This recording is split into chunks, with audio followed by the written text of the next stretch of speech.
भारत दुनिया का सबसे बड़ा लोकतांत्रिक देश है, जहां लोकसभा चुनाव 2024 में 96.8 करोड़ वोटर अपने वोट के जरिए अपनी सरकार चुन रहे हैं।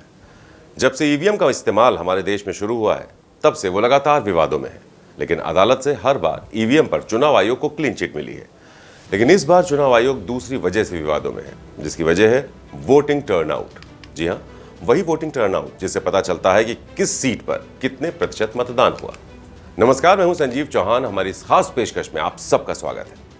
लोकसभा चुनाव के 5 चरणों की वोटिंग पूरी हो चुकी है। आपको जिस पर गुस्सा उतारना था, आपको जिस पर प्यार जताना था, वो आपने अपने वोट के जरिए जता दिया है। देश की करीब 80% जनता अपने प्यार और गुस्से का इजहार अपने वोट के जरिए कर चुकी है। लेकिन कहीं आपके वोट के साथ कुछ घालमेल तो नहीं हो रहा है? कहीं आपके वोट के साथ कोई हेराफेरी तो नहीं हो रही है? ये सवाल चुनावी फिजा में छाया हुआ है। वोटिंग के बाद शाम को चुनाव आयोग की तरफ से आने वाले आंकड़ों और उसके 2-4 दिन बाद आने वाले फाइनल आंकड़ों में इस बार बहुत ज्यादा अंतर दिखाई दे रहा है। इससे विपक्ष के नेताओं समेत तमाम लोग चुनाव आयोग के कामकाज पर संदेह कर रहे हैं।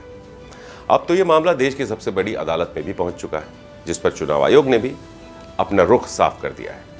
अब चुनाव आयोग ने क्या कहा है, ये हम आपको आगे बताएंगे, लेकिन उससे पहले ये जान लीजिए कि आखिर ये विवाद शुरू कहां से हुआ। दरअसल 5वें चरण में 49 सीटों के लिए वोटिंग हुई, तो मतदाताओं ने तेज गर्मी की परवाह किए बगैर जोश दिखाया। चुनाव आयोग की तरफ से जो आंकड़े आए, उसके मुताबिक 5वें चरण में 59.36% वोटिंग हुई। पश्चिम बंगाल में सबसे ज्यादा 73.14% मतदान दर्ज किया गया, तो महाराष्ट्र में सबसे कम 54.16% वोटिंग हुई।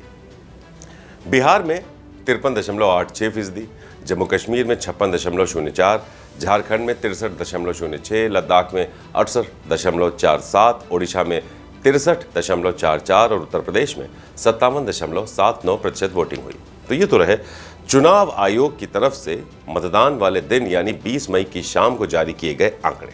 लेकिन चौंकिएगा नहीं, 2-4 दिन में ये आंकड़े बढ़ सकते हैं, और थोड़े बहुत नहीं, 4 से 5% तक। ऐसा हम किसी अंदाजे से नहीं कह रहे हैं। पिछले 4 चरण के चुनाव में मतदान के जो फाइनल आंकड़े आए हैं, उनमें 4 से 5% तक की बढ़ोतरी देखी जा चुकी है। वोटिंग वाले दिन जो आंकड़ा बताया गया और जब फाइनल आंकड़ा आया, उसमें 1 करोड़ 10 लाख वोटों का अंतर आ गया।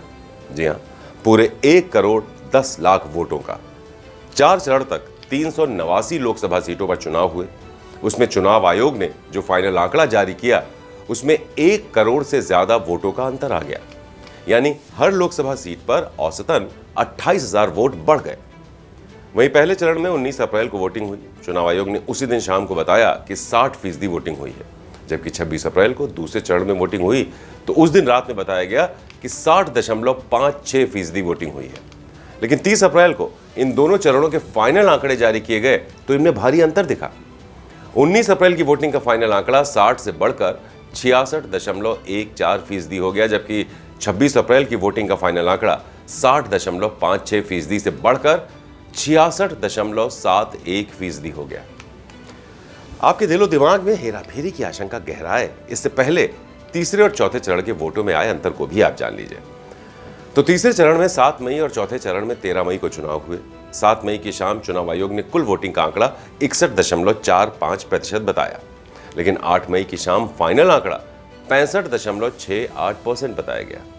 इसी तरह 13 मई की शाम वोटिंग का आंकड़ा 67.25% बताया गया, लेकिन फाइनल आंकड़ा निकला 69.16%। वहीं 5वें चरण में 49 सीटों पर 57.40% वोटिंग का आंकड़ा चुनाव आयोग ने 20 मई की शाम को सार्वजनिक किया था।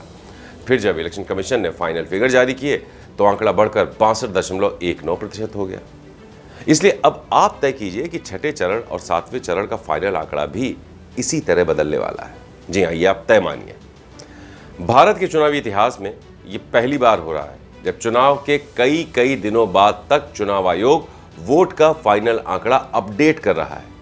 इसमें इतना अंतर आज तक कभी किसी चुनाव में नहीं देखा गया। चुनाव आयोग पहले से ही सवालों के घेरे में रहा है, लेकिन वोटों के फाइनल आंकड़ों में इतने बड़े अंतर ने इन सवालों को और गंभीर बना दिया है।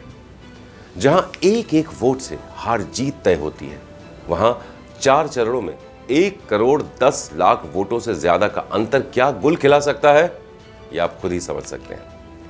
चुनाव आयोग की कार्यप्रणाली पर सवाल सिर्फ हम और आप ही नहीं उठा रहे, बल्कि विपक्षी दलों से लेकर तमाम संस्थाओं ने इस पर शक जताया है। अब पूरे देश में ईवीएम के जरिए चुनाव हो रहे हैं, सभी मशीनें कंप्यूटर से जुड़ी हुई हैं, तो फाइनल आंकड़ों में देरी की चुनाव आयोग की दलीलें आसानी से हजम नहीं होती हैं। हालांकि कई पत्रकार चुनाव आयोग की दलीलों का बचाव भी कर रहे हैं। वो जब मतगणना होती है, चूंकि उसमें मशीन पे लिखा जाता है कि कितने वोट पड़े हैं, तो उस पर साइन भी होता है। जो वहां पे पोलिंग एजेंट होता है, जिस भी पार्टी के लोग वहां मौजूद होते हैं, उनके साइन होते हैं, वो सील किया जाता है। और जब मतगणना होती है तो वहां उसका मिलान किया जाता है। तो वो चूंकि पोलिंग एजेंट के साइन होते हैं और उन पोलिंग एजेंट की मौजूदगी में मशीनें खोली जाती हैं, तो उनको चेक कराया जाता है कि भाई देखिए इतने वोट पड़े थे और इतने वोट इसमें शो कर रहे हैं। तो मुझे नहीं लगता है कि इसमें कोई गड़बड़ी की आशंका है और ये एक नॉर्मल प्रक्रिया है। कई चुनाव क्षेत्र काफ़ी बड़े होते हैं और उसमें बूथ की संख्या भी बहुत होती है, तो वो आंकड़े जुटाने में थोड़ा समय लगता है।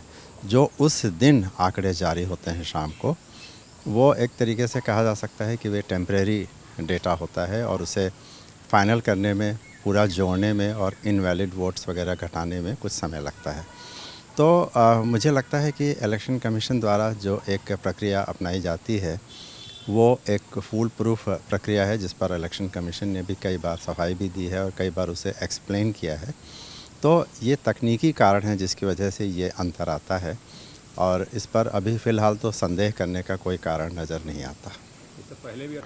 वहीं चुनाव सुधार पर काम करने वाली संस्था एसोसिएशन फॉर डेमोक्रेटिक रिफॉर्म्स यानी एडीआर तो इस मामले को सुप्रीम कोर्ट ले जा चुकी है। एडीआर की याचिका पर सुप्रीम कोर्ट ने चुनाव आयोग से कई तीखे सवाल पूछे हैं।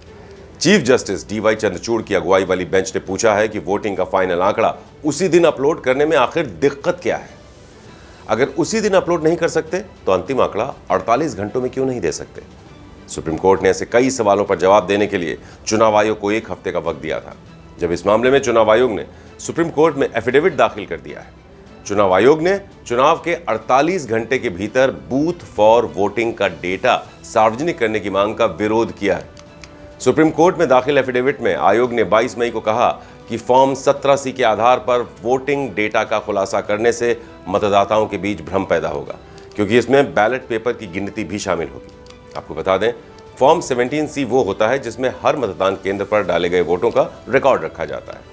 आयोग ने कहा, ऐसा कोई कानून नहीं है जिसके आधार पर सभी मतदान केंद्रों का फाइनल वोटिंग डेटा जारी करने के लिए कहा जा सके। फॉर्म 17C केवल पोलिंग एजेंट को दे सकते हैं, इसे किसी अन्य व्यक्ति या संस्था को देने की अनुमति नहीं है। फॉर्म 17C वो प्रमाण पत्र है जिसे पीठासीन अधिकारी सभी प्रत्याशियों को प्रमाणित करके देते हैं। चुनाव आयोग ने कहा, कई बार जीत हार का अंतर नजदीकी होता है। आम वोटर फॉर्म 17C के अनुसार बूथ पर पड़े कुल वोटों और बैलेट पेपर को आसानी से नहीं समझ सकते। ऐसे में इसका इस्तेमाल गलत तरीके से चुनावी प्रक्रिया पर कलंक लगाने के लिए किया जा सकता है, जिससे मौजूदा चुनाव में अव्यवस्था फैल सकती है। सुप्रीम कोर्ट में चुनाव आयोग ने अपना पक्ष रख दिया है। ऐसे में कोर्ट चुनाव आयोग की दलील से सहमत होता है या नहीं, ये अगली सुनवाई में साफ हो जाएगा। बहरहाल शक की कोई दवा नहीं होती, इसलिए चुनाव से जुड़े हर शक को दूर करने का काम चुनाव आयोग का ही है।